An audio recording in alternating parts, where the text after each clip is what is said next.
मुझे आपको मानव शरीर देकर के ठाकुर जी ने ये प्रमाणित किया है कि मैं चाहता हूं कि तू अपना उद्धार कर, इसीलिए मानव बना है।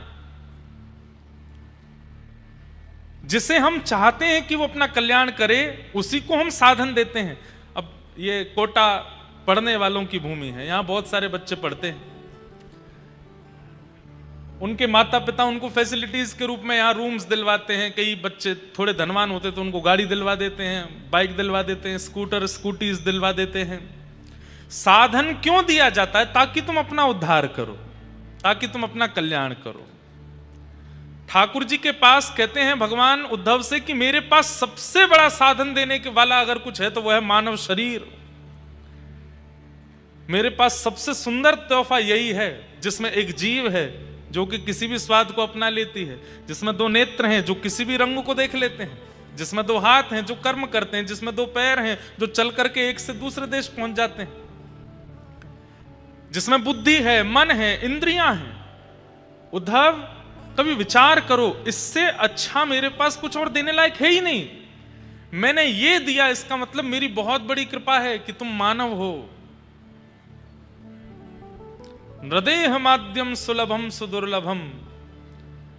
आपको अभी नहीं पता चलेगा क्योंकि हम मानव हैं ही हैं, लेकिन श्रीमद् भागवत आदि ग्रंथों में बताया गया कि कोई मानव नहीं बन पाता, अन्य जातियों में होता है, अन्य योनियों में होता है, तो उसको मानव बनने के लिए कितनी प्रतीक्षा करनी पड़ती है, कितने प्रार्थनाएं करनी पड़ती हैं, तब वो मानव बनता है। भगवान कहते हैं मेरी सबसे बड़ी कृपा क्या है कि मैंने तुम्हें मानव बनाया। प्लवम सुकल्पम गुरुकर्ण धारम। और मानव बनने के बाद भी यदि जीवन में गुरु आ गए तो ठाकुर जी कह रहे हैं कि इसको तो और बड़ी कृपा मान लेना कि मैंने एक गुरु और दे दिए कि मानव देह से क्या करना है, क्या नहीं करना, कब करना है, कैसे करना है, ये सब बताने वाले गुरु मिल गए। तो मानव देह मिले, भगवान की कृपा। मानव देह को समझाने बुझाने वाले एक ऐसे गुरु मिल गए, एक ऐसे मेंटोर मिल गए जिनकी बात आप कभी भी मान सकते हो। प्लवम सुकल्पम गुरुकर्ण धारम। और फिर भगवान कहते हैं मयानुकूलेन नभस्वतेरितम। मेरी प्राप्ति जिससे हो ऐसी अनुकूलताएं अगर जीवन में आ रही हैं तो ये मेरी तीसरी कृपा है। जैसे कि कथा होना, जैसे कि अनुष्ठान होना, जैसे कि वैष्णव दर्शन होना, मानव शरीर मिलना, गुरु का मिल जाना, और उसके बाद में भगवत प्राप्ति जिससे हो ऐसी अनुकूलताएं प्रकट होना।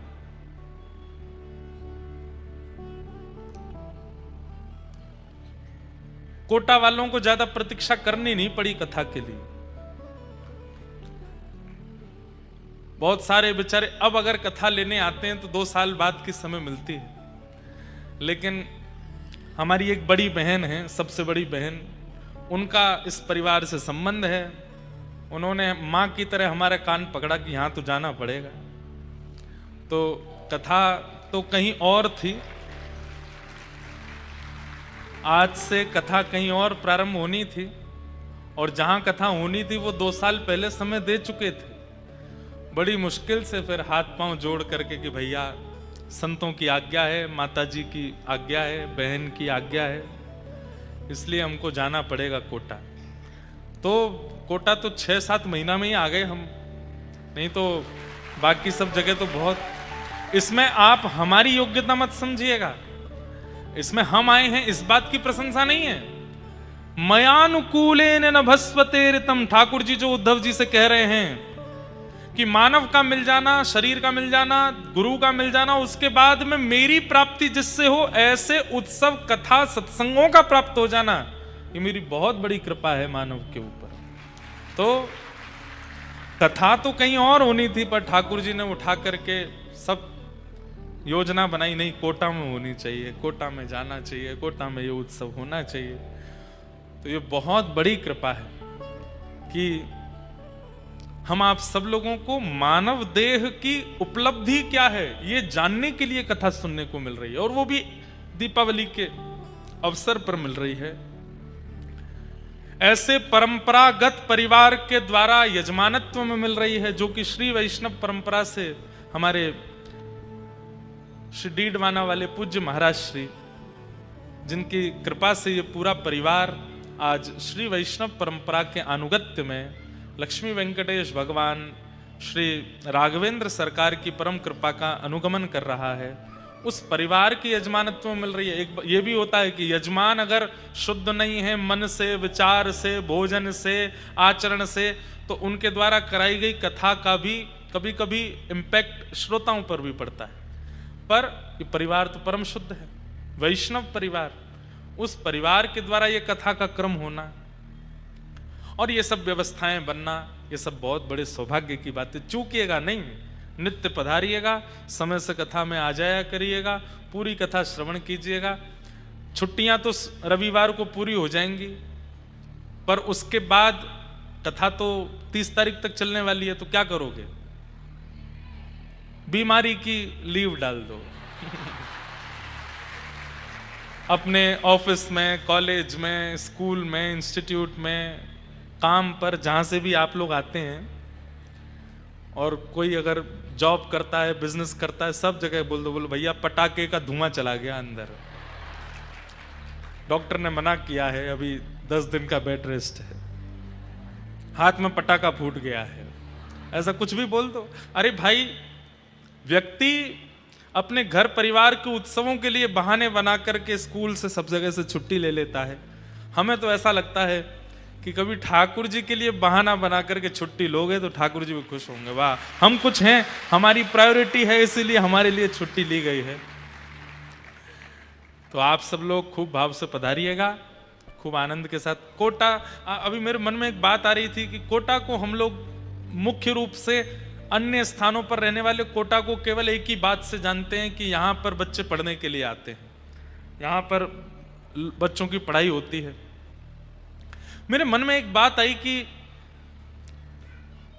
हमारी सरस्वती जी विचरण उन स्थानों पर ज्यादा करती हैं जिनका प्रारंभ क शब्द से होता है। सरस्वती जी का मुख्य स्थान कश्मीर माना जाता है। कश्मीर में सरस्वती जी का एक समय पर, वहां पर ब्राह्मण ही होते थे और सब विद्वान ही होते थे, सब सरस्वती जी का अनुसरण करने वाले ही होते थे। कश्मीर क से। दूसरा नाम आता है विशेष रूप से काशी, वाराणसी। काशी के विद्वानों की प्रधानता तो पूरे भारत में प्रसिद्ध है कि काशी के विद्वान है, काशी के विद्वान है। पंडितों की प्रधानता कश्मीर से, कश्मीर के पंडित हैं। पंडित मतलब केवल ब्राह्मणों को पंडित नहीं कहा जाता, विद्वानों को पंडित ही कहा जाता था।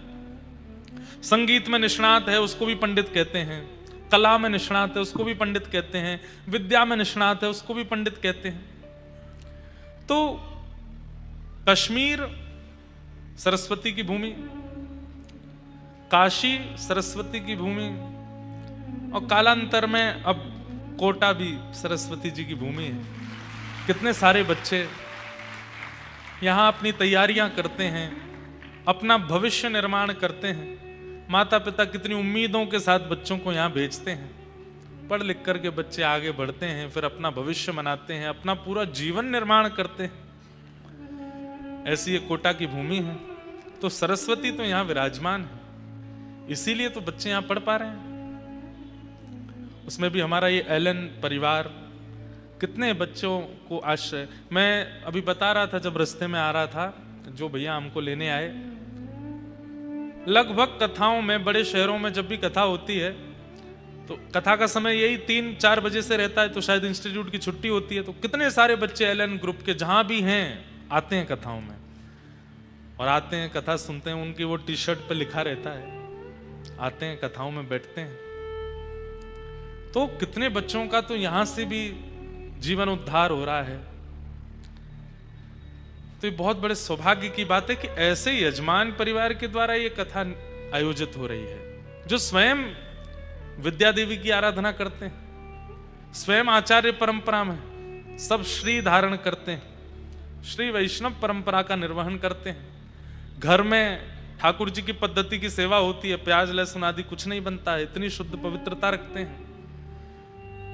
तो ये सब सौभाग्य हैं, एक के बाद एक सारे सौभाग्य एक साथ इकट्ठे होकर के सब हमें प्रस्तुत किए गए हैं। इससे यही मानना चाहिए कि ठाकुर जी चाहते हैं कि हम उन्हें प्राप्त करें, इसीलिए ये सारी योजनाएं बन रही हैं और इस योजना का हमें फल लेना चाहिए। इसका एक ही फल है कि हमें कभी बस किसी राह पर, किसी मोड़ पर, किसी गली में, किसी जीवन के किसी मोड़ पर ठाकुर जी का अनुभव हो जाए, बस, और कुछ नहीं चाहिए। बंधुओं, एक बात हम आपसे बहुत स्पष्ट रूप से निवेदन कर दें। व्यक्ति अपना एक जीवन जीता है ना, तो उसके मन में एक भाव रहता है कि मुझे किसको रिप्रेजेंट करना है। अपने पिता को दिखाना है, अपनी मां को दिखाना है, अपने पत्नी को दिखाना है, या अपने परिवार को दिखाना है। हमारी बात मान लीजिए, अगर कथा में आके बैठे हैं, मुख से श्री राधा नाम, कृष्ण नाम कहते हैं, माथे पर उर्दपुंड लगाते हैं, वैष्णवों के दर्शन करते हैं, तो आज के बाद आपके रिप्रेजेंट के रूप में किसको रिप्रेजेंट करना है? ठाकुर जी को। मुझे उन्हें दिखाना है। मैं धन भी इसलिए कमाऊं कि ठाकुर जी को यह लगे कि भाई मेरे लिए कमाता है, मेरे उत्सव कर सके, मेरी प्राप्ति में आगे बढ़ सके, मेरी कथाएं का आयोजन करा सके। अपने जीवन में किसी के साथ भी अच्छा करते हैं, कुछ भी भला करते हैं, तो भी यही मन में रखिए कि ठाकुर जी देख रहे हैं, मुझे उनको दिखाना है, उनको बताना है। बस उनको पता चले कि हां, ये एक व्यक्ति है जो कुछ कर रहा है। और सब लोग तो एक आध आपके कार्यों पर बड़ी प्रशंसा करेंगे, लेकिन आपकी एक भूल पर, आपकी एक छोटी सी भूल पर वो पूर्व के किए हुए सारे अच्छे कामों को भूल जाएंगे और उस भूल को लेकर के आपको कोसते रहेंगे। पर ठाकुर जी का स्वभाव ऐसा है कि वो एक गलती, 2 गलती, 10 गलती, 20 गलती, 1000 गलतियों तक भी नजरअंदाजी करते हैं। कोई बात नहीं, इसने ये 4 अच्छे काम तो किए हैं, भले 1000 गलत किए, लेकिन 4 अच्छे तो किए हैं। उनका स्वभाव ऐसा है। तो इस कथा का मूल उद्देश्य ये हो जाए कि मेरे चित्त में ये भावना प्रकट हो जाए कि मेरी आज के बाद प्रत्येक प्रतिक्रिया, प्रत्येक क्रिया, प्रत्येक कर्म, उसके पीछे मेरे मन में उद्देश्य क्या है कि मैं किसको दिखा रहा हूं? ठाकुर जी देख रहे हैं, ठाकुर जी को पता है।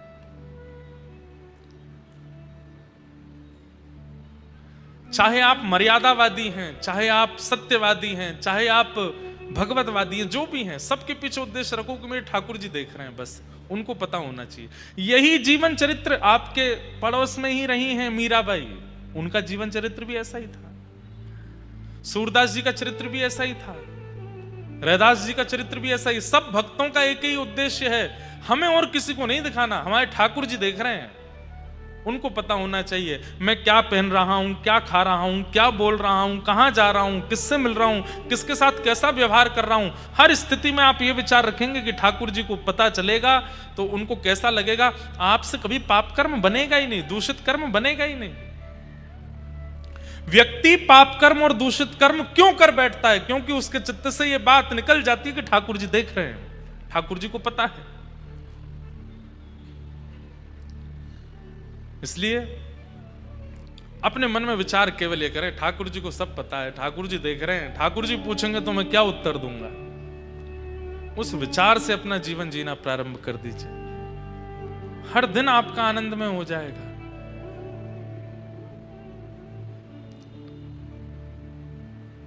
इसी भावना को लेकर के कथा में आइए। पहली बात, समय से आ जाइएगा। दूसरी बात, कथा से पहले ही आप लोग जलपान कर लीजिए। कहीं जाना है, आना है, किसी से बात करनी है, सब पहले ही कर लो। व्यास मंच पर व्यास जी आके बैठ जाएं, उसके बाद आप कुछ नहीं करोगे। उसके बाद तो केवल आप कथा सुनो। धन गया तो कुछ नहीं गया, समय गया तो कुछ गया, चरित्र गया तो बहुत कुछ गया, लेकिन ज्ञान ही चला गया तो सब कुछ चला गया। ये कथा मनोरंजन के लिए नहीं है। इस कथा का क्रम मनोरंजन के लिए नहीं हो रहा है, मनोमंथन के लिए हो रहा है। और मंथन से क्या होता है? मंथन से नवनीत प्रकट होता है। मंथन होता है दही का, तभी तो मक्खन प्रकट होता है। मक्खन माने नवनीत। और जब नवनीत प्रकट होता है तो श्री कन्हैया अपने कक्ष से स्वयं ही घुटमुन चल करके आते हैं उस नवनीत का हरण करने के लिए। तो इस कथा रूपी मथनी से आप सब श्रोता रूपी हृदय की दही का हम मंथन करने के लिए बैठे। इसलिए प्रेम से मंथन करवा लीजिए ताकि नवनीत चित्त में प्रकट हो और ठाकुर जी आकर के उसका हरण करें, ठाकुर जी आकर के उसका सेवन करें, भोग लगावें। फोन मत चलाइएगा, कर्ण पिशाचनी है इनका नाम। क्या नाम है? हाँ, कर्ण पिशाचनी। लोग बाग कहते हैं ना तंत्र मंत्र वालों के लिए कि इन पर कर्ण पिशाचनी है, इनके कान में कोई बोल देता है। सबसे बड़ी कर्ण पिशाचनी तो यही है। बंबई में क्या चल रहा है आपके कान में कोटा में आके बता देता है ये यही कर्ण पिशाचनी। इसको बंद रखिएगा जब तक भागवत जी की आरती ना हो जाए। अंतिम बात, आज जहां बैठे हो प्रयास कीजिएगा कि रोज वहीं बैठो। कल से आपका स्थान ज्यादा बदले ना, थोड़ा राइट लेफ्ट हो जाए चलेगा, लेकिन आगे बैठे हैं तो पीछे पहुंच गए, पीछे से इधर पहुंच गए। स्थान परिवर्तन होने से भी मन एकाग्र नहीं होता, इसलिए स्थान निश्चित कर लीजिएगा। जहां आप एक दिन बैठे, पहले दिन बैठे, वहीं बैठिएगा। दूसरा, ये नन्हे नन्हे गोपाल जी जो डोल रहे हैं, जिन्होंने यहीं बरसाना गोकुल प्रकट कर दिया है, इनके भी थोड़े थोड़े ध्यान रखिएगा। पता चली कोई गंभीर बात चल रही है तो आनंद करने दो, उनको रोकिएगा नहीं, पर थोड़ा ध्यान रखिएगा। बाकी यहाँ पे कई लोगों को ऐसा मुझे पता चला कि पास वगैरह से थोड़ी दिक्कत है, पास नहीं, कोई ऐसा नहीं है। सब लोग आइए, बाहर से अपना फ्री रजिस्ट्रेशन है, सब कराओ, बैठो। कथा सबके लिए हो रही है। अगर केवल एक परिवार को सुननी होती तो इतनी बड़ी व्यवस्था नहीं होती, सब लोग सुन सकें। बस एक बात है कि कोई मन चला व्यक्ति ना आवे, या कोई दुर्घटना या कोई किसी प्रकार का अन्य क्रिया ना हो, बस उसके लिए एक प्रक्रिया है, प्रक्रिया करके सब लोग बैठ सकते हैं।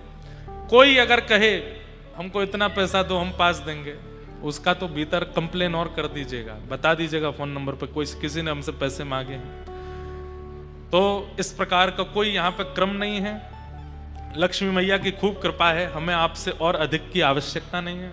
खूब प्रेम से आप तो पधारो, बस अपना ध्यान रखिए, खूब आनंद से बैठिए। किसी भी प्रकार की कोई गलत गतिविधि कथा में ना हो, उसका ध्यान रखिएगा। और अंतिम बात, हमारा मिलने का क्रम एक दिन हम रखेंगे, 1 या 2 दिन का रखेंगे, उस दिन आपको बता देंगे। अभी तो 2-4 दिन थोड़ी व्यस्तता है, कोटा से ही हमको 1-2 जगह आना जाना पड़ेगा, तो इसलिए 1-2 दिन तो आप लोग बस कथा में पधारो। मंच से ही हम बता देंगे कि किस दिन मिलना है, कहाँ मिलना है, कैसे आ सकते हैं, क्या होगा, तो उस हिसाब से आप सब लोग पधारिएगा। आइए भागवत जी के महात्म्य में प्रवेश करते हैं। सच्चिदानंद रूपाय विश्वोत्पत्त्यादि हेतवे तापत्रय विनाशाय श्रीकृष्णाय वयं नुमः। यं प्रव्रजन्तमनुपेतमपेतकृत्यम् द्वैपायनो विरह कातर्या जुहाव। पुत्रेति तन्मयतया तरवोऽभिनेदुः तं सर्वभूत हृदयं मुनिमानतोऽस्मि। आज कथा का महात्म हम लोग सुनेंगे। प्रथम स्कंद से कथा कल से प्रारंभ होगी। महात्म मतलब महत्व। श्रीमद् भागवत जी का महत्व क्या है, उसका जो भी भाव है वो आज हम लोग श्रवण करेंगे। महात्म का पहला श्लोक है सच्चिदानंद रूपाय विश्वोत्पत्त्यादि हेतवे तापत्रय विनाशाय श्री कृष्णाय वयं नमः। बहुत सावधानी से सुनिएगा सब लोग। 3 रूप, 3 गुण, 3 कर्म, इनकी चर्चा प्रथम श्लोक में की गई।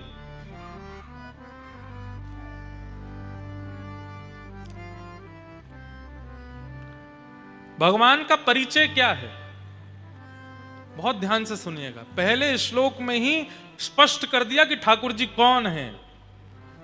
हम लोग हिंदू वैदिक सनातन धर्मावलंबी अपने आप को कहते हैं, पर हमसे हमारे ठाकुर जी के बारे में कोई पूछे तो हमको ज्यादा ज्ञान नहीं। ध्यान से सुनो।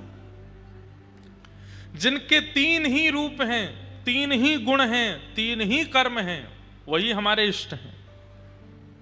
तीन रूप कौन कौन से? सत्य, चैतन्य और आनंद।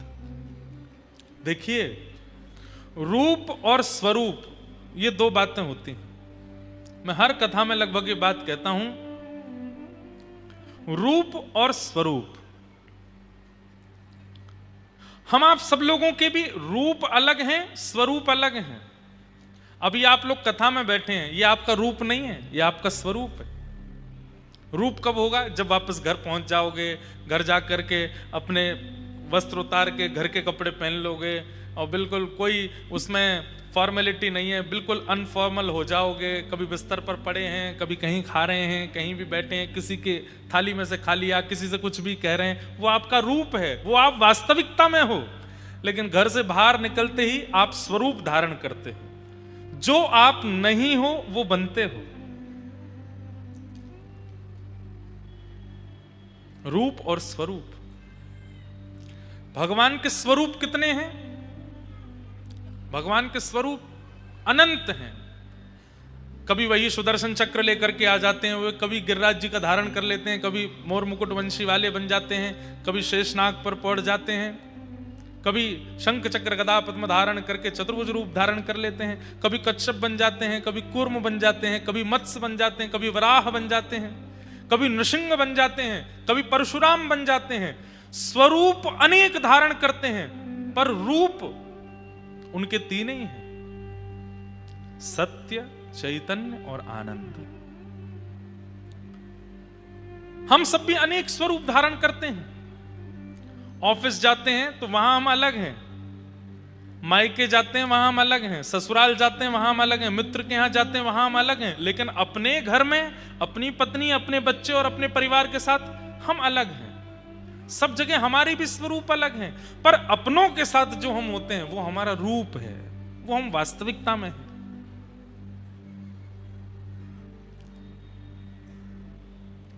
ठाकुर जी भी भक्तों की इच्छा पूरी करने के लिए अनेक स्वरूप धारण करते हैं, पर मूल रूप से चाहे नृसिंह हो, चाहे जगन्नाथ हो, चाहे मत्स्य हो, चाहे कूर्म हो, चाहे वराह हो, चाहे परशुराम हो, सबके अंदर वाले जो रूप हैं उनमें तीन ही हैं, सत्य, चैतन्य और आनंद। तो भगवान के रूप का सबसे पहला लक्षण क्या है? सत्य। ठाकुर जी सत्य हैं। आप किसी भी लीला को उठा करके ले आइए, चाहे कृष्ण रूप की लीला हो, चाहे राम रूप की लीला हो, चाहे नृसिंह रूप की लीला हो, उस पर आप प्रश्न चिन्ह उठा लीजिए कि ठाकुर जी ने यह काम कैसे कर दिया, यह तो हो ही नहीं सकता था। आप प्रश्न उठाइए, उनकी सत्यता पर प्रश्न उठाइए, लेकिन शास्त्र आपको प्रत्येक बात का उत्तर दे देगा कि ठाकुर जी असत्य नहीं है, ठाकुर जी सत्य ही हैं। इधर देखिए सब लोग, यहां देखो, वहां भी देख सकते हो, इधर भी देख सकते हो, पर देखते हमको ही रहना। हाँ भैया, चर्चा आती है चित्त में तो ये लगता है आपको समझ में आ जाए, तो हमारी दक्षिणा तो यही है। ठाकुर जी हमको और किस लिए कथा वक्ता बनाए हैं कि भाई तुम्हारी बातों से, तुम्हारी कथा से व्यक्ति को कुछ समझ आ जाए, ताकि वो बच जाए किसी गलत कार्य को कर। हम आपको सत्य बताएं, इतने लोग कथा में बैठे हैं, पर परिवर्तन 100 लोगों का ही होना है, और उन 100 में आप भी हो सकते हो, इसलिए ध्यान से सुनो। सबका नहीं होगा, ये बात हम पहले दिन ही कह रहे हैं। इस कथा के 7वें दिन 100 लोग ही बदलेंगे, पर उन 100 में आपका नाम हो, ये जिम्मेवारी आपकी होनी चाहिए कि मैं उन 100 में मैं भी हूं। इसलिए ध्यान से सुनो। कई लोग प्रश्न उठाते हैं कि प्रभु श्री राम ने सीता जी के साथ जो व्यवहार किया वो उचित नहीं था। हमारे हिंदू वैदिक सनातन धर्म में जिनको परमात्मा का स्वरूप माना गया, ऐसे प्रभु श्री राम कभी कुछ गलत कर ही नहीं सकते, वो सत्य स्वरूप हैं। पर आज भी कई लोग प्रश्न उठाते हैं, तो फिर वह त्याग की स्थिति क्यों बनी? एक व्यक्ति के कहने पर त्याग क्यों किया? अधिकतर आज के युवा मुझसे यही प्रश्न कर बैठते हैं।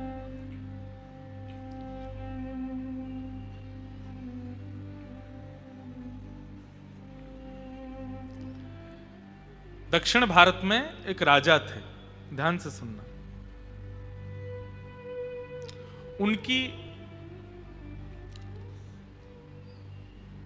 एक पुत्री थी। उस पुत्री ने अनेक वर्षों तक तप किया और तप के पीछे फल केवल एक ही चाहिए था, क्या? कि परम पुरुष परमात्मा भगवान मुझको पत्नी रूप में स्वीकार करें। मुझे उनका नाम स्मृति में नहीं आ रहा है, मैं वही सोच रहा था कि नाम क्या था उनका। पर उन्होंने अनेक वर्षों तक तप किया और तप के बाद परमात्मा से प्रार्थना यही थी कि आप केवल प्रकट होकर मुझको अपनी गृहिणी बनाओ, मैं इसलिए तपस्या कर रही हूं। कोई केवल दर्शन की अभिलाषा रखता है, कोई किसी वस्तु की अभिलाषा रखता है, पर मेरी अभिलाषा यह कि मैं आपकी गृहिणी बनना चाहती हूं। भगवान प्रकट होने वाले ही थे। उसी समय रावण वहां आ गया और रावण ने आकर के उनके केश पकड़ लिए और केश पकड़ करके बस तलवार से सर छेदन करने ही वाला था, तो उन्होंने तुरंत अपने केशों को तलवार से काट करके, केश तो रह गए रावण के हाथ में, स्वयं अग्नि में प्रवेश कर लिया। रावण को कुछ गलत करने नहीं दिया, लेकिन उनका तप पूरा हो चुका था। ठाकुर जी प्रकट होने ही वाले थे, उससे पहले ये सब घटना हो गई। अब वो अग्नि में प्रवेश कर गए। तब ठाकुर जी से उन्होंने प्रार्थना की, बोले नाथ मेरा तप तो पूरा हो गया, आप आने ही वाले थे, तभी ये रावण आ गया और मैं आपको प्राप्त नहीं कर पाई। भगवान बोले चिंता मत करो, अभी हम राम रूप धारण करके आएंगे। सीता जी के साथ जब हम वन की ओर जाएंगे तो दुष्टों का संहार सीता जी देख नहीं पाएंगी, इसलिए हम सीता जी को तो अग्नि में प्रवेश करवा देंगे। आप अग्नि से प्रकट होकर के सीता जी का रूप धारण करके हमारे साथ आ जाना। तो आपका जो व्रत था कि हमारी पत्नी आपको बनना है, वो पूरा हो जाएगा, आपका तप का फल मिल जाएगा और हमारा काम भी हो जाएगा। आपके सामने हम राक्षसों का वध कर देंगे। और तीसरा काम एक और होगा। बोल क्या? आपके तप में विघ्न डालने वाला रावण, उस रावण के अंत का कारण भी फिर आप ही बनोगी। आपको वो हरण करके लेके जाएगा, फिर हम आपको बचाने के लिए वहां आएंगे सेना लेकर के और पूरी लंका जला करके रावण का वध करके आपको वापस ले आएंगे। तो आपका जो बदला है वो भी हो जाएगा। बोले ठीक है। सीता जी तो पावक में प्रवेश कर गई, अग्नि में प्रवेश कर गई, पर छाया की जानकी जी जो आई है वही थी वो राजा की पुत्री। जानकी जी का रूप धारण करके प्रभु श्री राम के साथ प्रकट हो गए। सब लीला हुई, आप सबको पता है। उसके बाद जब ये वापस लौट करके अयोध्या आ गए, अब राम जी तो एक पत्नी व्रती हैं, वो तो एक ही पत्नी को सर्वस्व मानते हैं। अब छाया की सीता जी जो हैं, उनको ये बात कभी कभी मन में होती है कि ये मेरी तरफ इतने भाव से देखते ही नहीं। मैं कहीं समीप बैठ भी जाती हूं तो ये थोड़ा सा खिसक जाते हैं, थोड़ा उठ के चले जाते हैं, कभी कोई चर्चा भी करते हैं तो नीचे नजर करके करते हैं। तब उन्होंने विचार किया कि हे प्रभु श्री राम, आप इस प्रकार का व्यवहार क्यों करते हैं? बोले कि देखिए, वास्तविकता मत भूलिए, हम मर्यादा पुरुषोत्तम है, एक पत्नी व्रती है, हमारी पत्नी तो पावक में है, अग्नि में है। आपकी तपस्या के कारण हम आपके साथ अभी सब निर्वहन कर रहे हैं। तब उन्होंने कहा कि तो फिर ये तो केवल आपने खाना पूर्ति की कि बस हमको पत्नी बना करके बैठा लिया है, ना तो हमारे प्रति आपका कोई भाव, ना आपके मन में कोई चिंतन, ना आप हमें देखते हैं, ना कुछ ऐसा। देवी अब क्या करें, हम तो मर्यादा पुरुषोत्तम हैं। तब वो सब लीलाएं हुई कि वे आश्रम चली गई, वहां लव कुश का जन्म हुआ, उसके बाद वो अग्नि में प्रविष्ट हो गई। पर उनके अग्नि में प्रविष्ट होते ही जो अग्नि में जानकी जी थी, वो पुनः आकर के श्री राघव जी के बगल में विराजमान हो गई हैं। और उसके बाद तो ठाकुर जी साकेत गमन कर ही गए। तो सीता जी के साथ जो लीला हुई वह भी कोई असत्य नहीं है, उसमें भी ठाकुर जी की कोई गलती या आप उस पर प्रश्न चिन्ह नहीं उठा सकते। वो ठाकुर जी के अंतरंग लीला है, वहां भी ठाकुर जी किसी की इच्छा की पूर्ति कर रहे हैं। लेकिन अब वो कन्या जो पुनः अग्नि में प्रवेश कर गई, वो बोली मेरी इच्छा तो पूरी हुई नहीं, आपने पूर्ण रूपेण पत्नी रूप में तो मुझे स्वीकार किया नहीं। तो प्रभु श्री राम बोले अब देवी अब तो एक ही होगा। बोले क्या? अब तुम पुनः दक्षिण भारत में पद्मावती के रूप में प्रकट होगी और हम वेंकटेश बन करके आएंगे, हम तिरुपति बन करके आएंगे और तब आपके साथ विवाह करेंगे, तब आपको स्वीकार करेंगे।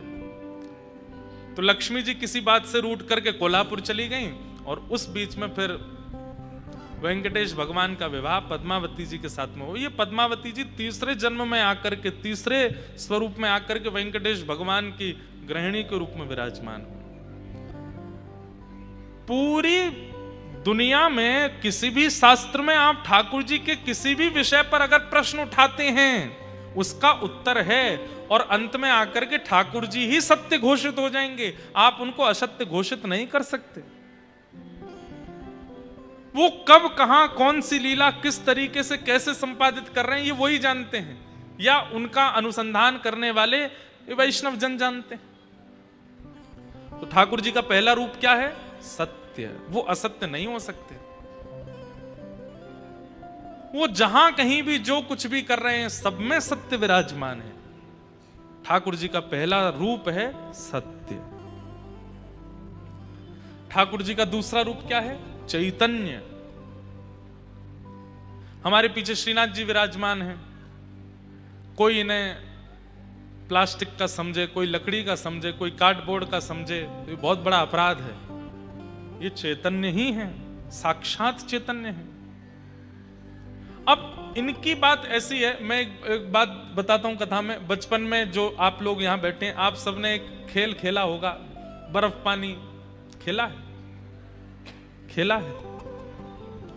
बर्फ पानी खेल में क्या होता है कि वो एक बालक उनमें से बोल देता है बर्फ, तो वो सब जैसे हैं वैसे ही खड़े रह जाते हैं, बाकी के बच्चे घूमते रहते हैं उसको छू करके पानी करने के लिए, तो वो पानी होता है।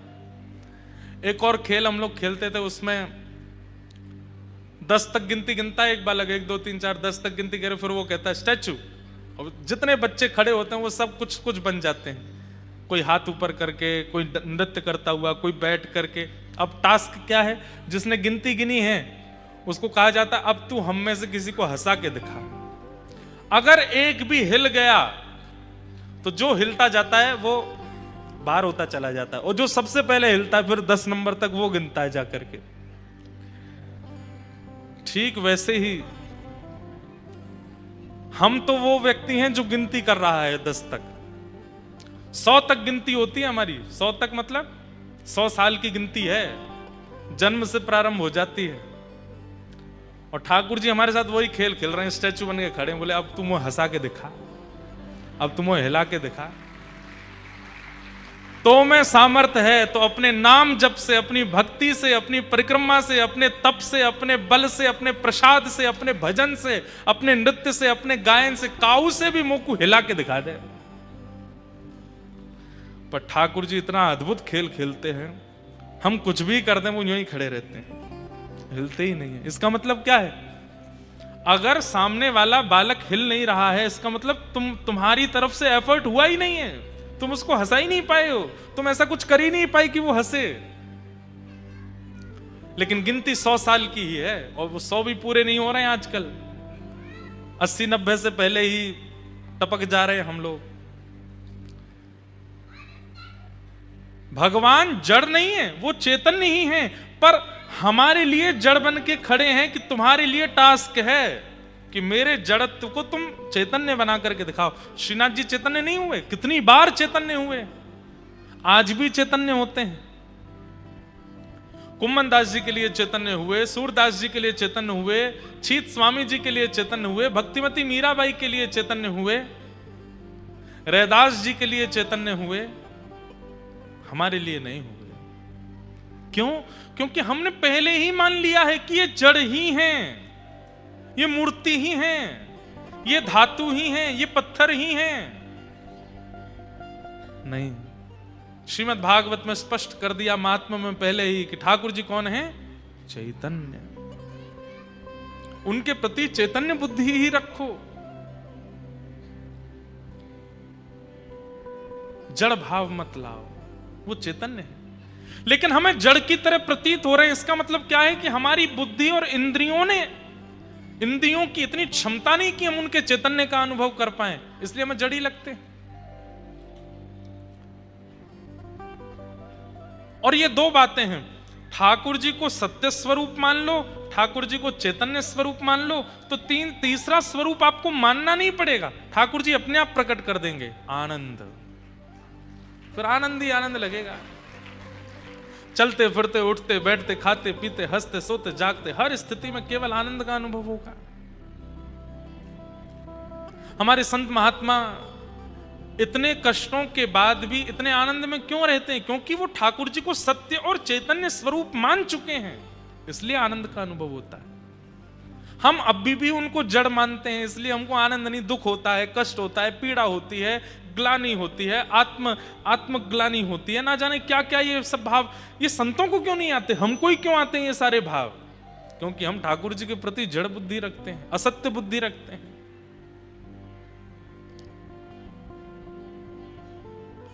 भगवान के तीन रूप हैं, सत्य, चैतन्य और आनंद। सच्चिदानंद रूपाय। और भगवान के तीन कर्म क्या हैं? विश्वोत्पत्त्यादि हेतवे, विश्व की उत्पत्ति करना, पालन करना और संहार करना। तापत्रय विनाशाय श्री कृष्णाय वयं नमः।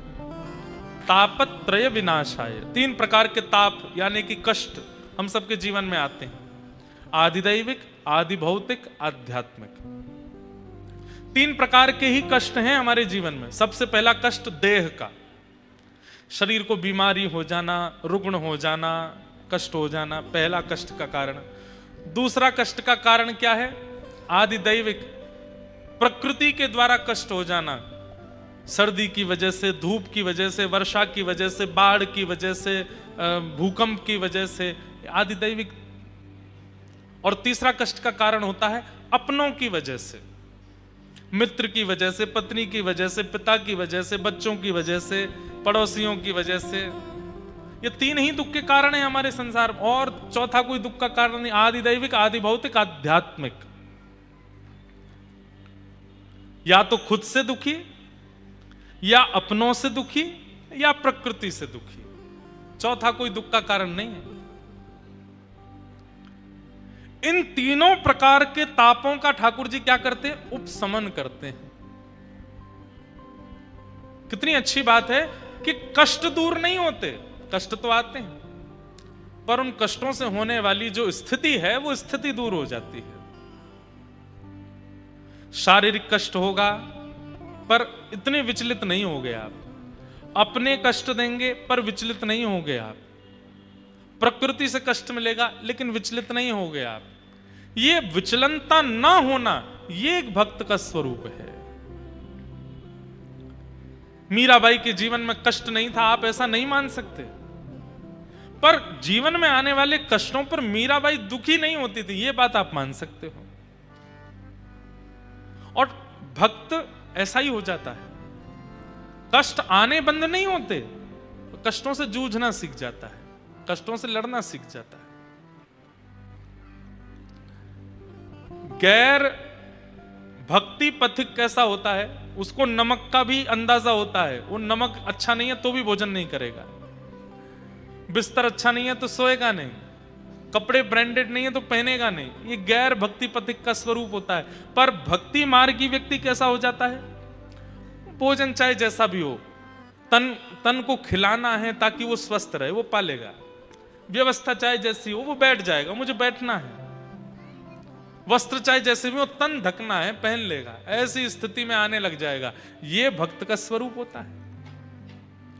बुरा नहीं मानिएगा, पर कोई व्यक्ति अपने आप को भक्त कहता है, लेकिन इन सब स्थितियों में ना तो जीव को वशीकरण कर पाया, ना तन को वशीकृत कर पाया, ना अपनी मन बुद्धि को वशीकृत कर पाया, वो भक्त नहीं है। पहनना है तो यही पहनना है, खाना है तो ऐसा ही खाना है, रहना है तो ऐसे ही रहना है, ये भक्त का स्वरूप नहीं। वो तो हर स्थिति में प्रसन्न रहता है। और इसी को कहते हैं तापत्रय विनाशाय। ठाकुर जी हर प्रकार के तापों का विनाश कर देते हैं, मतलब फिर उसको किसी भी चीज से ज्यादा फर्क नहीं पड़ता, वो सम हो जाता है। जहां ले चलोगे वहीं मैं चलूंगा, जहां ले चलोगे वहीं मैं। ये एक भक्त का स्वरूप है।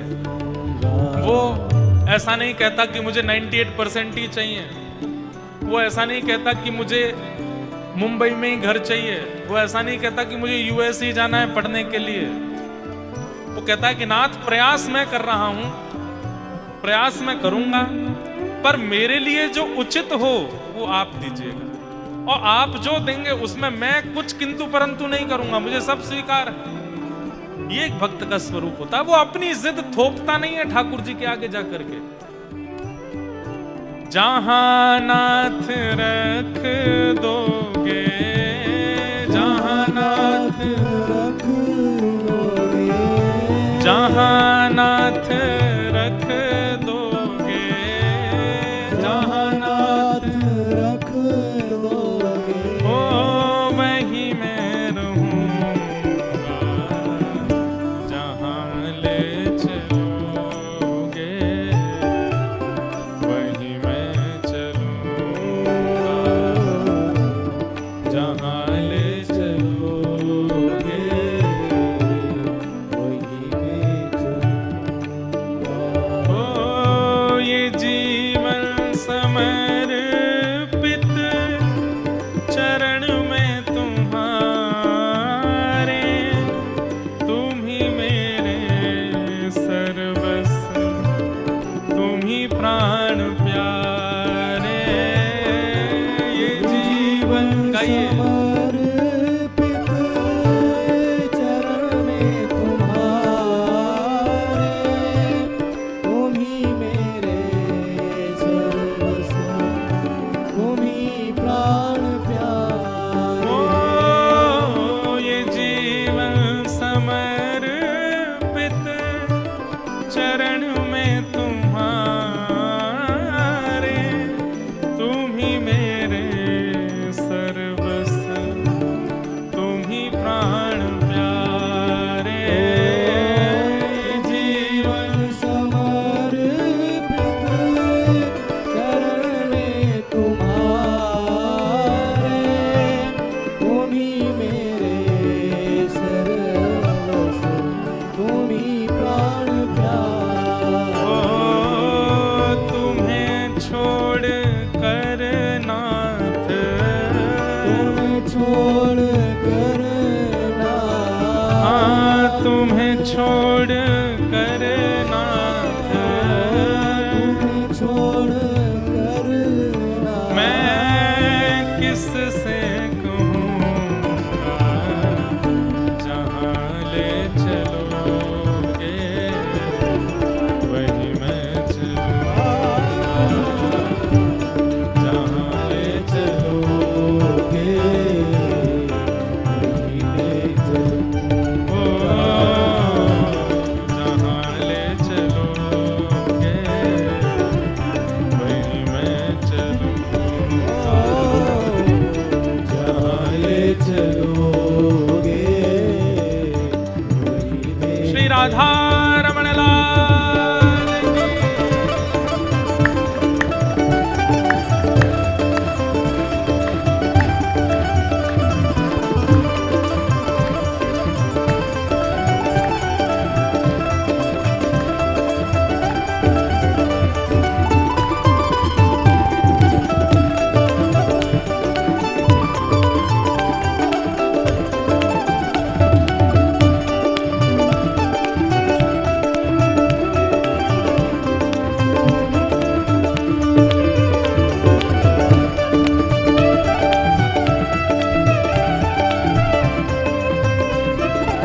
और एक भक्ति पथिक की सबसे बड़ी पहचान इस पंक्ति में, न कोई शिकायत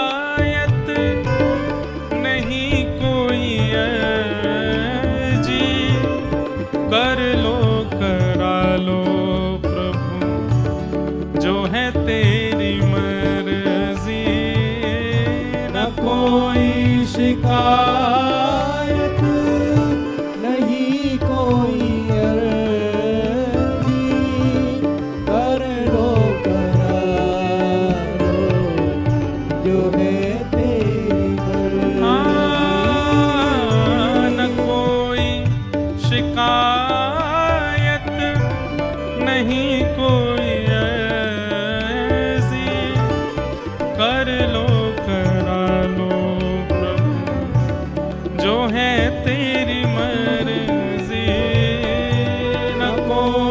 शिकायत नहीं कोई अर्जी, कर लो करा लो जो है तेरी मर्जी।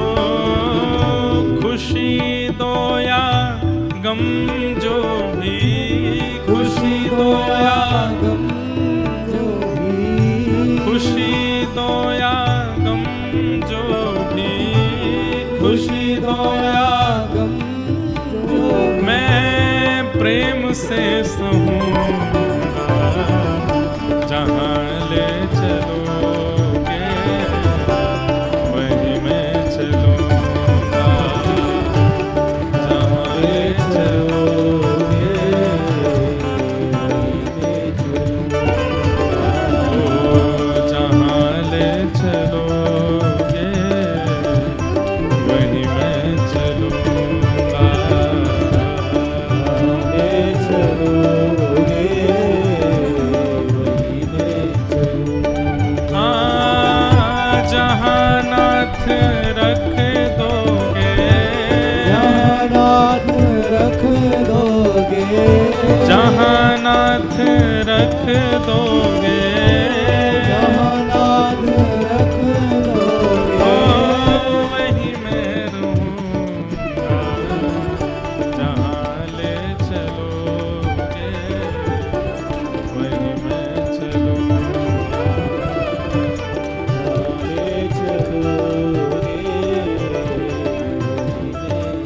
राधे राधे गोविंद गोविंद राधे, राधे राधे गोविंद गोविंद राधे, श्री राधे राधे गोविंद गोविंद राधे, राधे राधे गोविंद गोविंद राधे, गोविंद राधे गोपाल राधे, गोविंद राधे गोपाल राधे, हरि गोविंद राधे गोपाल राधे, गोविंद राधे गोपाल राधे, हरि गोविंद राधे गोपाल राधे, हरि गोविंद राधे गोपाल हरि राधे, गोविंद राधे गोपाल राधे, गोविंद राधे गोपाल राधे, हरि राधे राधे गोविंद गोविंद राधे, राधे राधे गोविंद गोविंद राधे, भजो राधे राधे गोविंद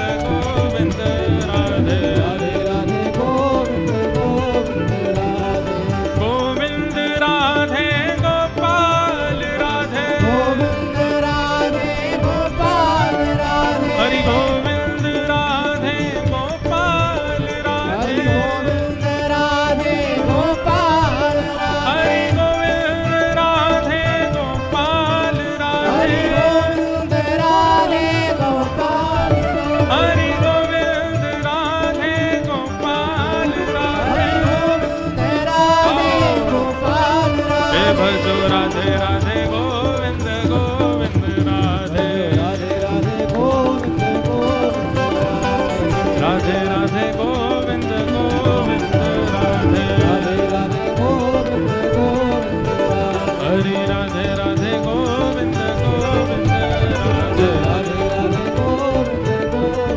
ओ हरि राधे राधे गोविंद गोविंद राधे, राधे राधे गोविंद गोविंद राधे, हरि गोविंद राधे गोपाल राधे, गोविंद राधे गोपाल राधे, हरि गोविंद राधे गोपाल राधे, गोविंद राधे गोपाल राधे, हरि गोविंद राधे गोपाल राधे, गोविंद राधे गोपाल राधे, हरि गोविंद राधे गोपाल हरि राधे, गोविंद राधे गोपाल राधे, हरि गोविंद राधे गोपाल राधे, गोविंद राधे गोपाल राधे, हरि गोविंद राधे गोपाल हरि राधे, गोविंद राधे गोपाल हे राधे, भजो राधे राधे गोविंद गोविंद राधे, राधे राधे गोविंद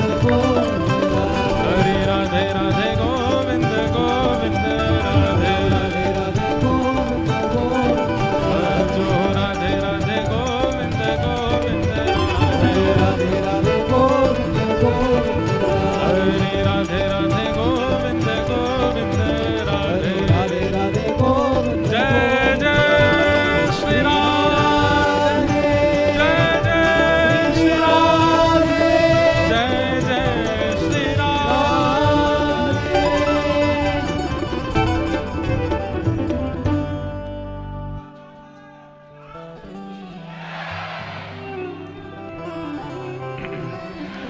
न कोई शिकायत, नहीं कोई अर्जी, कर लो करा लो प्रभु, जो है तेरी मर्जी।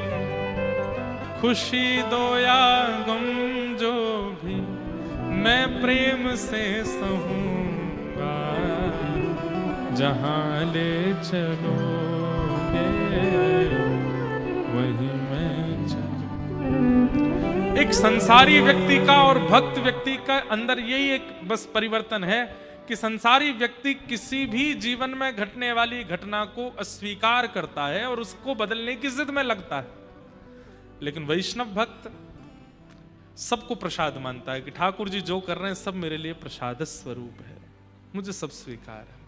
शायद इसमें मेरे लिए कुछ भला है। कोई व्यक्ति मिल रहा है तो ठाकुर जी ने भले के लिए जोड़ा है, कोई व्यक्ति बिछुड़ रहा है तो ठाकुर जी ने भले के लिए दूर किया है। मुझे रोग लगा है, मैं स्वस्थ हूं, या जो कुछ भी मेरे साथ हो रहा है सब ठाकुर जी की कृपा है। नरसिंह मेहता, उनकी एक बड़ी प्रसिद्ध कथा है। उनके बेटे का ब्याह एक नगर सेठ की बेटी से होने वाला था, तो वो तो नगर सेठ जिनकी बेटी है, और नरसिंह मेहता तो बेचारे सब जानते ही हैं, वो तो आनंद में रहते थे, उनको कोई ऐसा विशेष कुछ था नहीं। किसी ने जाकर के सेठ जी से कह दिया कि आप अपनी कम से कम बेटी का ब्याह पिता को अपनी स्थिति से श्रेष्ठ स्थिति में ही करना चाहिए, प्रयास करना चाहिए कि पिता अपनी पुत्री का विवाह श्रेष्ठ स्थिति में करे, जैसी स्थिति उसकी है उससे थोड़ी श्रेष्ठ ही हो लड़के की स्थिति, वहां ब्याह करे। तो किसी ने जाकर के नरसिंह मेहता जी की शिकायत कर दी। शिकायत तो क्या मतलब, वास्तविकता बता दी। बोले आप अपनी बेटी का जहां ब्याह कर रहे हो, नरसिंह मेहता जी का बेटा, उनके यहाँ कोई इतनी ज्यादा कोई व्यवस्था नहीं है, हो सकता है कि बेटी को कई कई रात तो भूखा भी रहना पड़े, उनके यहाँ तो सामग्री भी नहीं होती, व्यंजन भी नहीं बनता, कैसे आपने अपनी बेटी का ब्याह वहां निश्चित कर दिया। तो पिता को बड़ी चिंता हो गई कि भाई मैंने तो बड़ी प्रशंसा सुनी थी। बोले कि संत महात्मा तो उन्हीं के गुण गाते हैं, उनसे सुन लिया होगा। अब क्या करें, रिश्ता तो पक्का हो गया। बोले रिश्ता सीधे मना कर दो। बोले सीधे मना करना अच्छा नहीं लगता है, तो क्या करें। बोले दूसरे तरीके से मना करो। बोले क्यों। इतनी व्यवस्थाएं उनको बता दो बारात में लाने के लिए कि वो अपने आप ही हाथ खड़े कर दें, वो कह दें कि मैं तो कर ही नहीं सकता। नरसिंह मेहता जी को एक पत्र लिखा लड़की वालों ने, और उसमें लिखा कि हम चाहते हैं हमारे दूल्हे राजा जो हैं वो ऐसी शेरवानी पहने, उसमें नवलखा के हार पहने, सोने के कड़ूला पहने, उनमें हीरे जड़े होने चाहिए, जूती ऐसी सोने की होनी चाहिए, पोशाक ऐसी होनी चाहिए, पगड़ी ऐसी होनी चाहिए। ये तो दुल्हा की बात। अब घोड़ा कैसा होना चाहिए, श्वेत रंग का घोड़ा होना चाहिए, उसमें एक भी काला धब्बा नहीं होना चाहिए, उसके ऊपर ऐसी चुनरी होनी चाहिए, हमारे ऐसे होना चाहिए, कम से कम 10 हाथी आगे पीछे होने चाहिए, हमारे जो बेटी के होने वाले ससुर जी हैं वो हाथी पर बैठ करके आवें, सासू माँ हाथी पर बैठ के आवें, और इतने घोड़े होने चाहिए, इतने हाथी, इतने ऊंट, इतने ये इतने वो, ऐसे बैंड बाजे होने चाहिए, ऐसे नगाड़े बजने चाहिए, बारातियों की पोशाक ऐसी होनी चाहिए। इतना लंबा चौड़ा पत्र लिख करके भेजा। पढ़ने वालों ने कहा अब तो नरसिंह मेहता मना ही कर देगा। बोले मैं ब्याह नहीं कर सकता, आपकी बेटी बच जाएगी। पत्र पूरा लिख करके ऊपर जय श्री कृष्ण लिख करके भेज दिया। नरसिंह मेहता जी बैठे थे तो लेके आया कोई व्यक्ति पत्र। बोले आपके लिए पत्र आया है। बोले धर दो। धर दिया।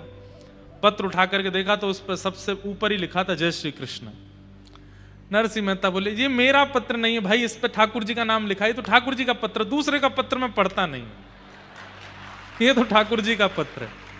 ठाकुर जी के सामने जाके धर दिया, जय जय आपके लिए पत्र आया है, पता नहीं कोई आपका प्रेमी है उसने भेजा है, पढ़ लीजिएगा। मैं तो देखो नहीं पढ़ूंगा, आप देख लेना क्या इसमें लिखा है, जो भी उसकी इच्छा आदि हो वो देख लेना आप। पत्र दे दिया। ठाकुर जी सोचने लगे अरे नरसिंह एक बार खोल के देख तो ले। लेकिन नरसिंह मेहता के चित्त में तो ऐसा समर्पण है जय श्री कृष्ण लिख दिया, कहीं लिखा दिख गया, तो वो वस्तु भी मेरी नहीं है, वो तो ठाकुर जी की है। ठाकुर जी भी रीझ गए, बोले वाह नरसिंह मेहता, इतना समर्पण। अब जब पत्र ही हमको दे दिया है, कुछ देखा तो है नहीं इन्होंने, तो हम ही देखेंगे फिर। बेचारे, एक मरासू घोड़ी थी, बिल्कुल मरने ही वाली थी, ऐसी स्थिति की तो घोड़ी आई, उस पर बेटा बैठा, पोशाक जो पहनी थी वो भी किसी से मांग करके लाए थे। कुछ बारातियों को इकट्ठा किया गया, उनमें भी आधे से ज्यादा तो अंधे थे, एक दूसरे का कंधा पकड़ के ही चल रहे थे, आगे वाला जहां जाता वहीं मुड़, ऐसी तो बारात। ठाकुर जी बोले अरे भैया दाऊ दादा देखो, जहाँ नरसिंह मेहता की जहां ब्याह है है वहां से पत्र ऐसा आया और ये ऐसी बारात लेके जा रहा है। और वहां लड़की वाले क्या सोच रहे हैं कि इतने दिन हो गए नरसिंह मेहता ने मना भेजा नहीं है, इसका मतलब व्यवस्था करी ली होगी। इतने में क्या देखते हैं कि एक गली में से महाराज खूब सारे हाथी आ गए और लोग लेकर के आए। नरसिंह मेहता बोले भैया कहां से आए? बोले कि वो आप उन सेठ जी के यहाँ एक बार कीर्तन करके आए थे ना, उनको पता चला आपके बेटे की ब्याह है तो उन्होंने हाथी भिजवाए हैं कि आपकी बेटा की शोभा हाथियों से होनी चाहिए। फिर कहीं से कुछ ऊंट आ गए, कहीं से कुछ लोग जुड़ते चले गए। एक व्यक्ति आया, उसने दुल्हा को नीचे उतारा, बोले कि एक सेठ जी ने बढ़िया वाली पोशाक भेजी है, पहना दी। करते करते देखते नरसिंह मेहता बोले अपने आप ही सब होता जा रहा, हम तो किसी को जानते नहीं, कौन से सेठ के यहाँ से हाथी आए, कहाँ से ऊंट आ गए, कहाँ से पोशाक आ रही है, सब व्यवस्था अपने आप होती जा रही है। बढ़िया ढोल नगाड़े बजाने वाले भी आते गए, सब व्यवस्थाएं होती चली गई। यहां लड़की वाले बोले कि भाई बारात आ रही होगी, कोई पता तो करो कैसी क्या बारात है। कोई देखने के लिए गया, लौट करके आया, वो कहे सेठ जी ऐसी बारात देखी सुनी तो बहुत दूर की बात, किसी ने चिंतन भी नहीं की होगी ऐसी बारात आ रही है। बोले कैसी बारात है? बोले चलो छत पर चल करके देखो। ऊंची अटारी पर जाकर के देखा महाराज, दूर से देखा तो जहां तक दृष्टि जा रही है वहां तक लोग केवल झूम रहे हैं, नाच रहे हैं, गा रहे हैं, ऐसे ऐसे रत्न, ऐसे ऐसे आभूषण पहन करके, इतनी सुंदर सुंदर नारियां, इतने सुंदर सुंदर पुरुष, ऐसे सुंदर सुंदर हाथी, हाथियों ने भी सुंदर सुंदर आभूषण पहने हैं। और तभी दृष्टि पड़ी तो क्या देखा, बारात में दुल्हा भी है, हाथी भी है, सब कुछ है, लेकिन बारात में सबसे आगे एक हाथ में सुंदर छड़ी लेकर के श्याम वर्ण के द्वारिकाधीश चल रहे हैं और दूसरी तरफ अपने हाथ में छड़ी लेके साक्षात श्री बलराम जी महाराज चल रहे हैं। नरसिंह मेहता को नहीं पता कि ठाकुर जी चल रहे आगे, उनको दिखाई दे रहे हैं। भैया हम में ऐसा समर्पण कब आवेगो? हम ये नहीं कहते कि भाई आप इस कथा को सुनने के बाद, इस बात को सुनने के बाद में जानबूझ करके ऐसा कुछ करो कि घर पे कोई पत्र आया था तो वो जरूरी आपने धर दिया ठाकुर जी के सामने, महाराज जी बता के गए थे कथा में। ये तो चतुराई है। नरसिंह मेहता चतुराई में नहीं कर रहे हैं, वो स्वाभाविक रूप से ऐसे हैं, स्वभाव ऐसा हो जाए। सुन करके नहीं करना है, स्वभाव को बनाना है। आजकल ऐसा होता है कि कथा सुनने के बाद में, सत्संग सुनने के बाद में व्यक्ति सुनी हुई चीजों को करने का प्रयास करता, अच्छी बात है, पर वो क्रिया शरीर में नहीं आनी चाहिए, वो आपके स्वभाव में आनी चाहिए, वो आपके विचार में आनी चाहिए। नरसिंह मेहता जैसा, मीराबाई जैसा, कुंभनदास जैसा, रैदास जैसा ये स्वभाव हमारे चित्त में बन जाए, वो व्यवहार में नहीं आए, व्यवहार में आवे, प्रक्रिया में नहीं।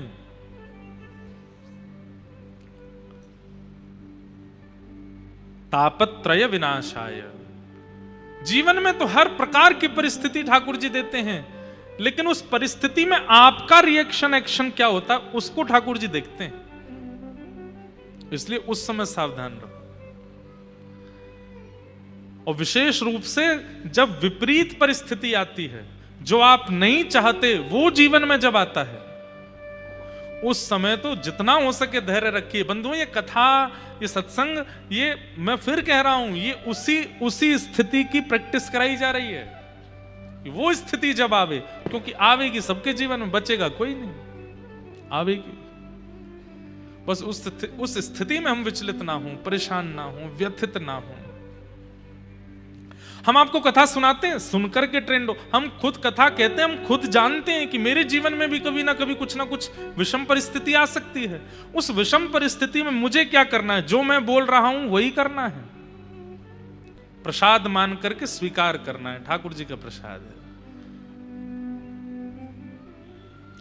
आप देखेंगे विशेष रूप से जिस व्यक्ति का बहुत उचित निर्माण ठाकुर जी को करना होता है ना, उसी व्यक्ति को बार बार गिराते हैं, बार बार उसके जीवन में कुछ विपरीतताएं लाते हैं। हाँ, वो व्यक्ति अगर हार मान जाए तो वहीं रह जाता है, लेकिन हार ना माने, बस लगा रहे, धीमे धीमे एक स्थिति पर पहुंच जाता है।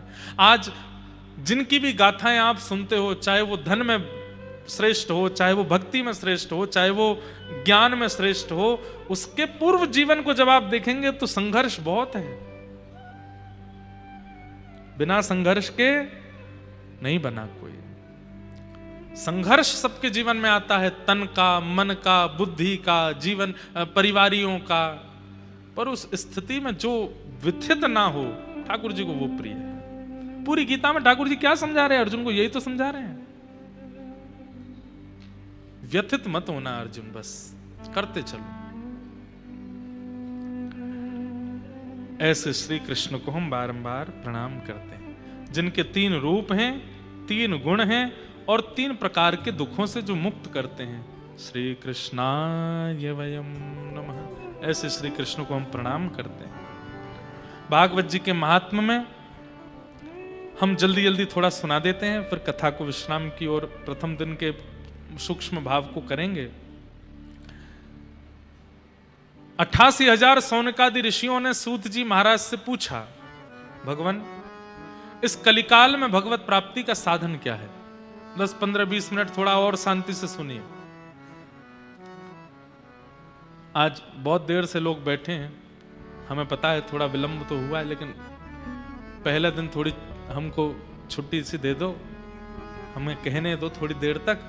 कल से हम समय से कथा का विश्राम। वैसे एक बात बोलें, कथा तो उसी दिन श्रेष्ठ मानो कि जिस दिन समय पार करके आगे तक चलती रहे। मैं भी बैठा रहूं, आप भी बैठे रहो, पता ही ना चले कि समय कब निकल गया। समझो कि उस दिन ठाकुर जी आए कथा में। तो सौनकादि ऋषियों ने सूत जी महाराज से पूछा कि भगवान भगवत प्राप्ति का कलिकाल में साधन क्या है? श्रेयसाम यद भवेत् श्रेय पावनानां च पावनम कृष्ण प्राप्ति करम सस्वत साधनम तद्वदाधुना।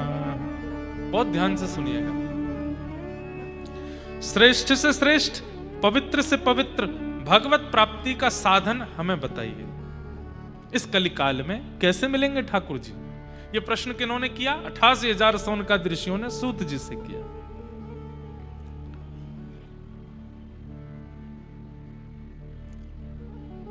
बंधुओं, आचार्यों से प्रश्न अपने कल्याण का ही पूछना चाहिए। मेरा कल्याण कैसे होगा? धन कमा के होगा, ऐश्वर्य कमा के होगा, घर बना के होगा, सब सेटल करके होगा?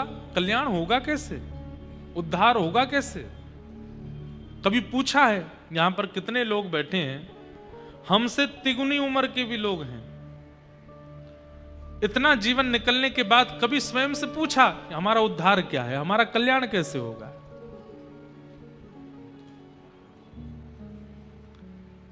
अपने कल्याण का साधन स्वयं से पूछिए। आद्य गुरु शंकराचार्य भगवान कहते हैं,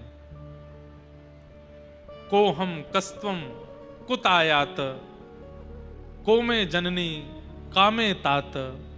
मैं कौन हूं, कहां से आया हूं, क्यों आया हूं? ये प्रश्न स्वयं से नित्य पूछा कीजिए। उद्देश्य क्या है मेरे जीवन का?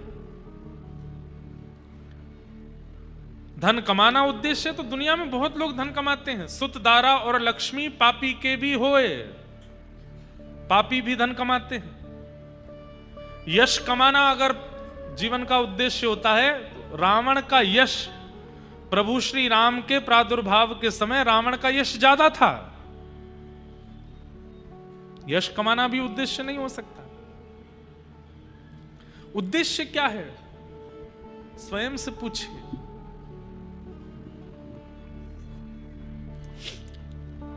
मेरे मायने में मानव का कल्याण क्या है, मैं अपने मायने में अगर बताऊं, अपने मन से अगर बताऊं, अपनी बुद्धि से अगर बताऊं, तो हरिप्रिय बनना ये मानव का कल्याण है। हरिप्रिय बनना मतलब हरि सबको प्रिय है, पर हरि को जो प्रिय है, हरि को जो भा गया, उसका कल्याण हो गया। हम हरिप्रिय बने।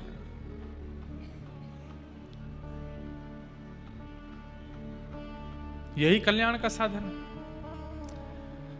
सौनकादि ऋषियों ने सूत जी से कहा कि कृष्ण प्राप्ति कैसे होगी, कृपा कर हमें बताओ। तब सूत जी महाराज कहते हैं, कालव्याल मुखग्रास त्रास निर्णा सहेतवे श्रीमद्भागवतं शास्त्रं कलौ कीरेण भाषितम्। काल रूपी व्याल के मुख में, व्याल कहते हैं सर्प को, काल रूपी सर्प के मुख में हम आप सब लोग उसके ग्रास यानी कि भोजन बन करके बैठे हैं। जब काल चाहेगा तब हमको स्वीकार करके हमें नष्ट कर सकता है। वो नष्ट करे उससे पहले पहले भागवत जी का आश्रय ले लेना चाहिए, उसी से भगवत प्राप्ति होगी। काल का कोई भरोसा तो है नहीं, किसी के जीवन का कोई भरोसा तो है नहीं, ना मेरा भरोसा है ना आपका। आज पहले दिन की कथा आप सौभाग्य से सुन रहे हो, कल की सुन पाओगे नहीं पता हमको। मैं आज कथा कह रहा हूं, कल भी सुना पाऊंगा, इसका सब जानते हैं इस बात को, तो पूरा विश्व जानता है कि हमारे अगले क्षण का भी पता नहीं है। वही बात यहां कह रहे हैं कि काल रूपी सर्प अपना मुंह खोल करके बैठा है और उसका भोजन हम हैं। वो जब चाहे हम में से किसी को भी उठा सकता है। वो उठावे उससे पहले भागवत जी का आश्रय ले लो और भागवत जी में बताए गए मार्ग पर चल करके भगवत प्राप्ति कर लो। भागवत का मतलब क्या है? भगवतः प्रोक्तः उपाया आत्मलब्धये। ठाकुर जी स्वयं कहते हैं जिस मार्ग से मेरी प्राप्ति होती है वही भागवत है। जिन उपायों से मेरी प्राप्ति होगी जीवात्मा को वही भागवत है। बस उसका पालन करे, केवल सुने ना, केवल बैठे ना, केवल समय ना बर्बाद करे, केवल टाइम पास ना करे। सुने तत्श्रवण प्रपठन विचारण परो भक्त्या विमुच्चेन्नर। यही कलिकाल में भगवत प्राप्ति का साधन है। जब मिल जाए कथा सुनने को बस सुन लीजिए और सुन करके उसको जीवन में उतार लीजिए। बंधुओं एक बात और बताएं, मान लीजिए कि कोई आचार्य चरण या कोई कथा वक्ता कोई बात कहते हैं कि भाई ऐसा ऐसा जीवन होना चाहिए, आप बोलो मेरी लाइफ में तो ये संभव ही नहीं है, कभी नहीं आ पाएगा वो गुण आपके अंदर। लेकिन चाहे कितना कठिन नियम वो बता दें, कितनी कठिन परिस्थिति वो बता दें, आपने मन में विश्वास कर लिया कि ये मुझे जीवन में लाना है, तो व्यास मंच एक ऐसी स्थिति है। लाइव टीवी पर कथा सुनना, फोन पर कथा सुनना, लैपटॉप में सुनना वो एक अलग विषय होता है। पंडाल में बैठ करके सुनने का मतलब पता है, यहां पर वक्ता के द्वारा बताया गया नियम अगर श्रोता ने मन बना लिया कि ये नियम मुझको लाना है, तो व्यासपीठ के सामने बैठ करके जैसे ही आप व्रत धारण करोगे, व्यासपीठ उस व्रत को निभाने की सामर्थ्य भी प्रदान करती है। आप कर पाएंगे। यहां बैठ करके नियम धारण हो सकता है, फोन पर, मोबाइल पर, घर पर बैठ करके आप कथा सुन सकते हो, पर यहां बैठ करके व्यासपीठ के सन्मुख बैठ करके, व्यासपीठ का तात्पर्य क्या है? इससे बढ़िया तो मैं घर में, हमारे नीचे हॉल है, वहीं पर व्यासपीठ लगा लिया करूं और जिनको कथा करानी उनसे कहूं घर पे लगा लो टीवी, यहीं से लाइव आ जाया करूंगा, रोज सुन लो। पर हम वक्ता को अपने नगर में बुलाते हैं, व्यवस्था करते हैं, भागवत जी की शोभा यात्रा लेकर के आते हैं, अनुष्ठान में ब्राह्मणों को बैठाते हैं, पूजन करके व्यास का तिलक करके माला पहना करके तब व्यास मंच उनको सौंपते हैं। कुछ तो प्रभाव होता होगा इस पंडाल का, इस व्यासपीठ का। यही प्रभाव है कि यहां व्यासपीठ का दर्शन करते हुए जब आप कथा सुनते हैं, जो आप संकल्प लेंगे, जो आप नियम धारण करेंगे, जो आप प्रण लेंगे, जो आप व्रत ले लेंगे, और जगहों पर या और स्थिति में करना दुर्गम हो सकता है, यहां सामर्थ्य भी मिल जाएगी, कर लोगे आप। इसलिए व्यासपीठ के सन्मुख बैठ करके सुनना ही बहुत बड़े सौभाग्य की बात है।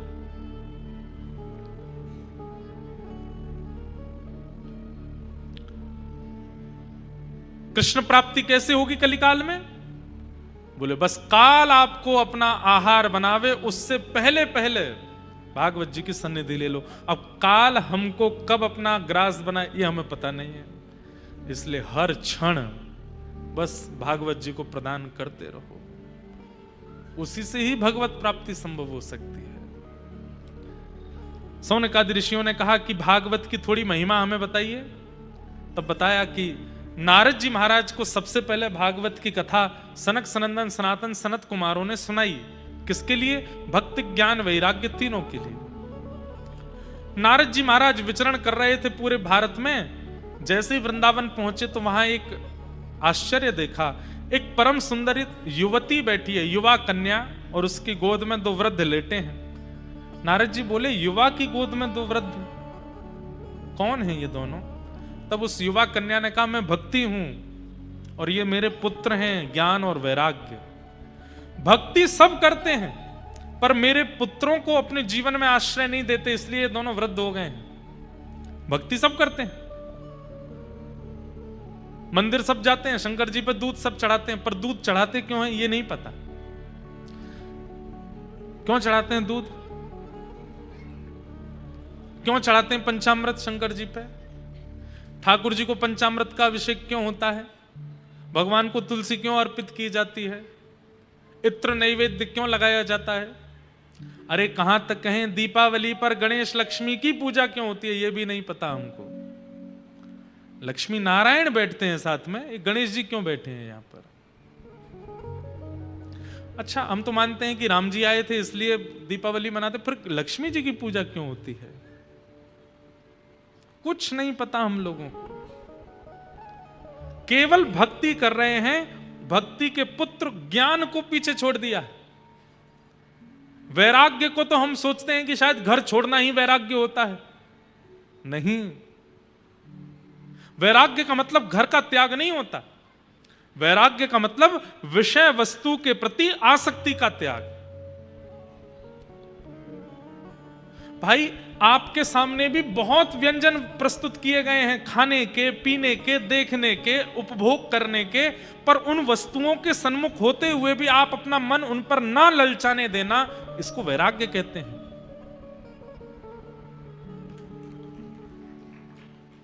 बात समझ आए तो ही ताली बजाना, नहीं तो नहीं।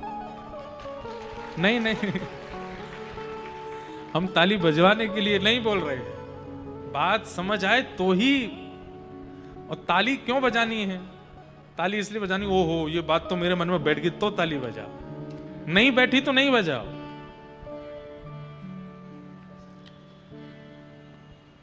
किसी व्यक्ति के सामने सब कुछ रख दिया गया, खाने की भी वस्तु है, देखने की भी वस्तु है, स्पर्श की भी वस्तु है, उपभोग की भी वस्तु है, वासना की भी वस्तु है, सब कुछ सामने है, लेकिन सब कुछ सामने होते हुए भी अपने मन पर वशीकृत करके हुए बैठा है, ये वैराग्य है।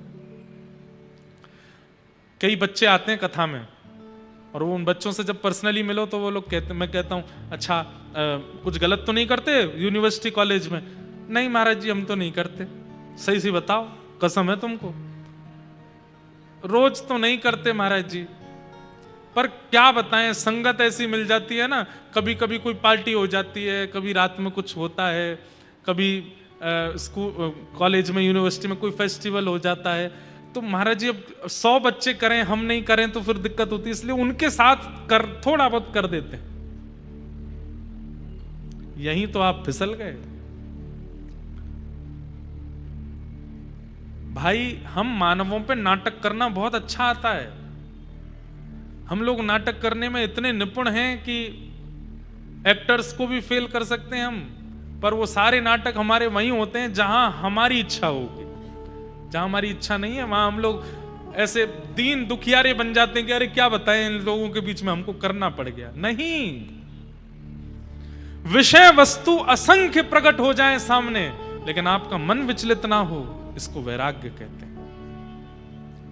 हम ऑस्ट्रेलिया भी जाते हैं, हम अमेरिका भी जाते हैं, हम कथा करने के लिए इंग्लैंड भी जाते हैं, हम कथा करने सारे जहां पर विषय वस्तु चुटकियों में मिलती है वहां जाते हैं। पर वहां जाकर के भी अगर विषयों का प्रभाव हमारे ऊपर हो गया तो हम काय बात के कथा वक्ता। हमको लोग बड़ी गाड़ियों में भी बैठाते हैं, हमको लोग चार्टर हवाई जहाज में भी बैठाते हैं, हमको हेलीकॉप्टर में भी बैठाते हैं, लेकिन इन विषय वस्तुओं का भी प्रभाव यदि जीवन पर हो गया तो हम काय बात के वक्ता। हर परिस्थिति में जाइए, पर उस परिस्थिति को अपने ऊपर आने मत दीजिए, हावी मत होने दीजिए, इसी को वैराग्य कहते हैं। और क्षमा कीजिएगा, भक्ति जीवन में है लेकिन वैराग्य नहीं है, भक्ति जीवन में है ज्ञान नहीं है, तो भक्ति प्रसन्न नहीं रह पाएगी, क्योंकि उसके पुत्र हैं दोनों, और बिना पुत्र के मां खुश कैसे रहे। श्रीमद् भागवत उचित ज्ञान और उचित वैराग्य पुष्ट करती है जीवन में।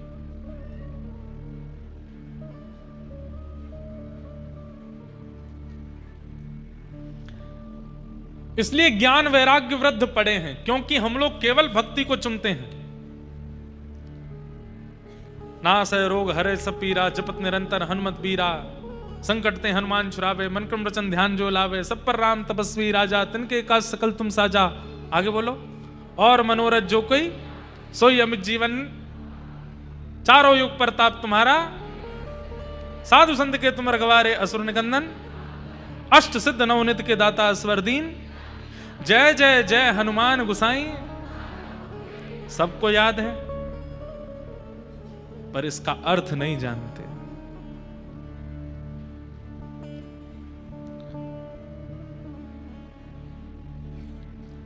श्री गुरु चरण सरोज रज, निज मन मुकुर सुधार, इसका स्पष्ट अर्थ अगर कोई मंच पे आके बता दे, 20 रुपए दूंगा मैं उसको।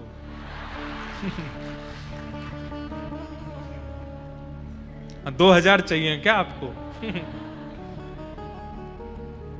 जानते होंगे कई लोग, मैं मना नहीं करता,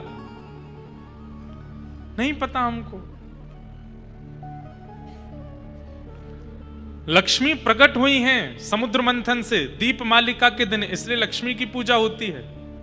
लेकिन गणपति साथ में इसलिए हैं क्योंकि गणपति बुद्धि प्रदायक हैं।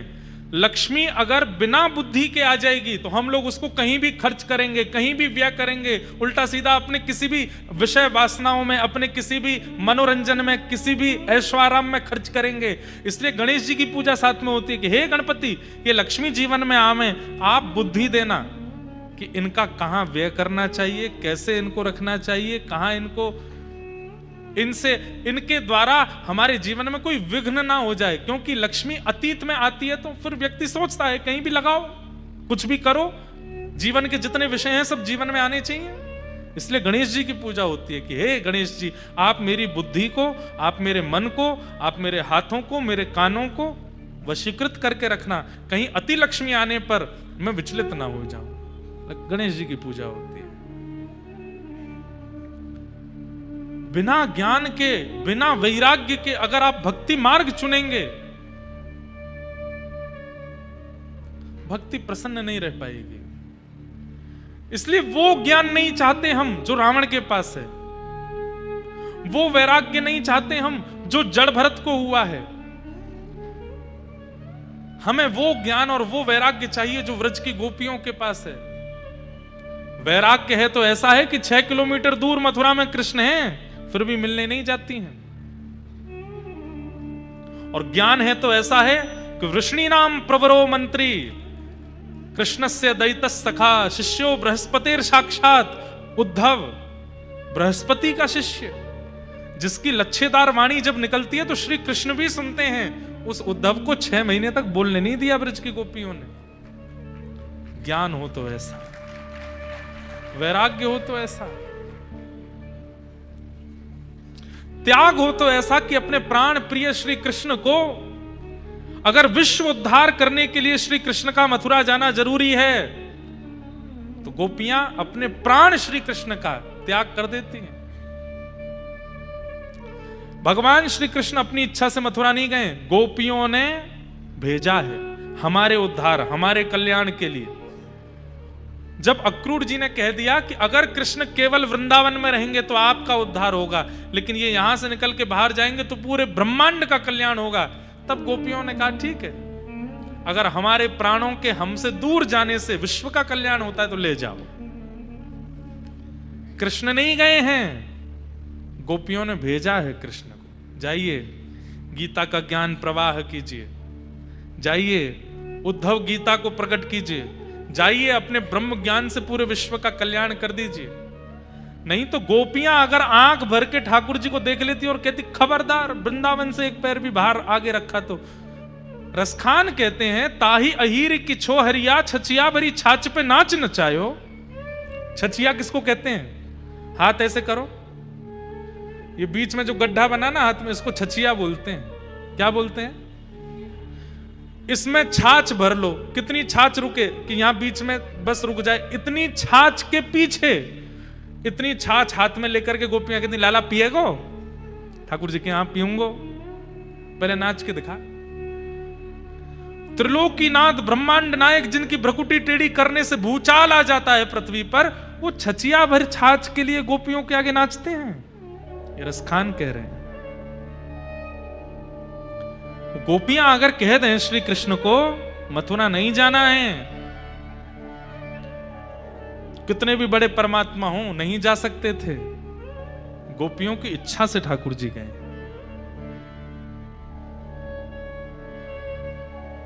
विषय बहुत विस्तृत हो जाएगा, पर भक्ति हो, ज्ञान हो, वैराग्य हो, यथा ब्रज गोपिका नाम, जैसी ब्रज की गोपियों का है।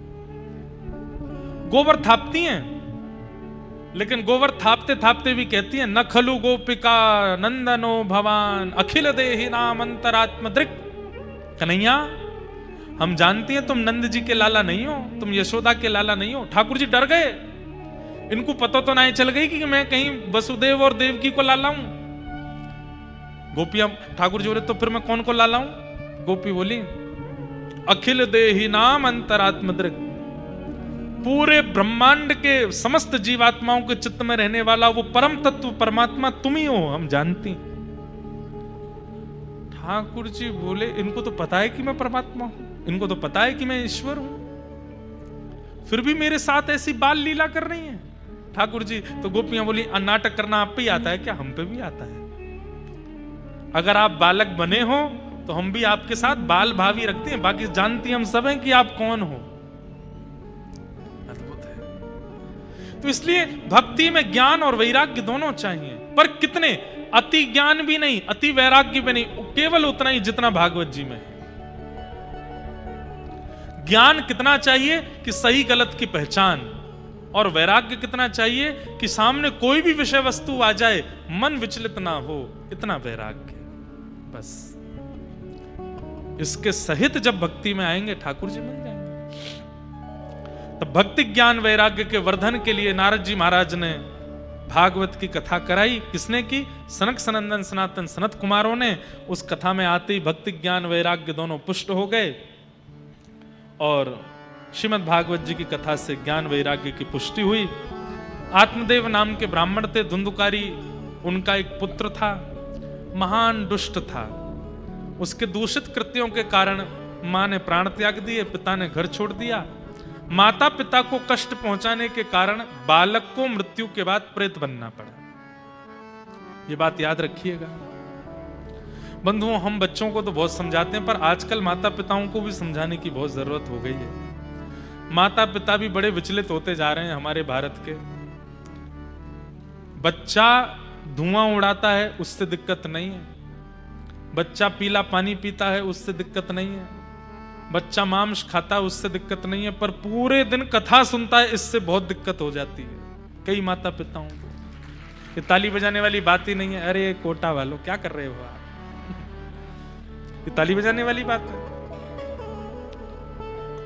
हमसे पूछिए, हमसे हजारों लोग मिलने आते हैं, आधे से ज्यादा बच्चे रोते हुए आते हैं। क्यों? कई बच्चे तो ऐसे हैं कि वो उन्होंने प्याज लहसुन खाना बंद कर दिया तो उनके माता पिता जबरदस्ती अंदरूनी रूप से किसी सामग्री में मिला के खिला देते हैं, ऐसा तक करते हैं। हमारी उन माता पिताओं से प्रार्थना है, काय को हिरण्यकश्यप बन रहे हो? वो दिन दूर नहीं होगा कि नृसिंह प्रकट हो जाएंगे, फिर दौड़ते डोलोगे तो ब्रह्मांड में कोई रक्षा नहीं करेगा। फिर कम से कम बच्चे व्यसन तो नहीं कर रहे, गलत काम तो नहीं कर रहे हैं। जैसे तैसे व्यासपीठ के माध्यम से, कथाओं के माध्यम से, भक्ति पथ के माध्यम से बच्चों में सुधार आ रहा है, वो भक्ति मार्ग की ओर बढ़ रहे हैं। कोई मीरा के पथ पर, कोई कृष्णदास के पथ पर चल रहा है, आप क्यों उनको इस प्रकार से प्रताड़ित कर रहे हैं? अच्छी बात है कि बच्चे व्यसन नहीं करते, बच्चे सुधर रहे हैं। उन माता पिताओं से हमारी प्रार्थना, कृपा करके ऐसा व्यवहार बच्चों के साथ ना करें। लेकिन बच्चों से भी प्रार्थना, माता पिता चाहे जो कर लें, उनके प्रति गुरुतुल्य भाव ही रखो। प्रहलाद जी के लिए नृसिंह भगवान प्रकट हुए, उसमें जप भी था, तप भी था, नाम जप भी था, प्रहलाद जी की भक्ति भी थी। लेकिन एक तरफ इतना अत्याचार करने वाले पिता के प्रति प्रहलाद जी का जो समर्पण भाव है, उस पर भी ठाकुर जी रीच करके आए कि भले ही पिता ने कितना भी गलत किया हो, लेकिन प्रहलाद ने अपने पिता की कभी निंदा नहीं की, अपने पिता को कभी कुदृष्टि से नहीं देखा। हिरण्यकश्यप लात मारते हैं, हिरण्यकश्यप गालियां देते हैं, हिरण्यकश्यप मरवाने के लिए तैयार करते हैं, पर नित्य प्रहलाद जी का नियम है, सुबह उठते ही स्नान ध्यान करते ही सैनिकों से कहते हैं, एक बार पूज्य माता जी और पिताजी के चरण स्पर्श करा लाओ। हाथ में हथकड़ियां हैं, पैरों में बेड़ियां हैं। सैनिक पकड़ करके प्रहलाद जी को लेकर के जाते हैं, अपनी माँ को प्रणाम करते हैं, अपने पिता को दंडवत प्रणाम करते हैं। वो पिता देखता भी नहीं है हिरण्य प्रहलाद जी की ओर, बोले ये सब नाटक मेरे सामने मत किया कर। लेकिन प्रहलाद जी ने अपने पिता के अंतिम दिन तक नित्य प्रणाम किया। मेरे पिता चाहे जैसे हों, इनकी वजह से मैं हूं, रोज प्रणाम करते हैं। ठाकुर जी इसलिए भी प्रकट हुए कि प्रहलाद की अपने मातृ पितृ के प्रति भक्ति तो देखो कैसी है। पिता चाहे जैसे हो गए हो, लेकिन प्रहलाद ने अपने पिता का त्याग नहीं किया। इसलिए बच्चों से भी प्रार्थना कि माता पिता के प्रति सुदृढ़ रहो, नहीं तो माता पिता के प्रति दोष रखने वाले बालक को प्रेत बनना पड़ता है मृत्यु के बाद। धुंधुकारी बने, तब धुंधुकारी के उद्धार के लिए भागवत जी की कथा श्री गोकर्ण जी महाराज ने की। धुंधुकारी दिव्य रूप धारण करके भगवत धाम को प्रस्थान कर गए, और उसी कथा के पुनर्वाचन से पूरे ग्रामीण क्षेत्र के लोग भी भगवत धाम को प्रस्थान कर गए। इस प्रकार भागवत जी का महात्म्य सुनाया गया। ऐसे भागवत जी को हम प्रणाम करते हैं, वंदन करते हैं। बोलो भागवत महापुराण की जय। श्री बाल कृष्ण लाल की जय। गोवर्धन नाथ की जय। लक्ष्मी वेंकटेश भगवान की जय। राजा रामचंद्र भगवान की जय। जय श्री राधे, जय जय श्री राधे, जय जय श्री राधे। बंधुओं, महात्म्य की कथा को हम यहाँ विश्राम देते हैं। कल प्रथम स्कंद से कथा प्रारंभ होगी। आप सब लोग 2:30 बजे तक अपना स्थान हर हाल में ग्रहण कर लीजिएगा। 3 बजे तक कथा प्रारंभ होगी और 6, 6:30 बजे तक हम क्रम विश्राम करेंगे। श्यामा हृदय कमल सो प्रगट्यो, श्यामा हृदय कमल सो प्रगट्यो, श्यामा हृदय कमल सो प्रगट्यो, श्यामा हृदय कमल सो प्रगट्यो। और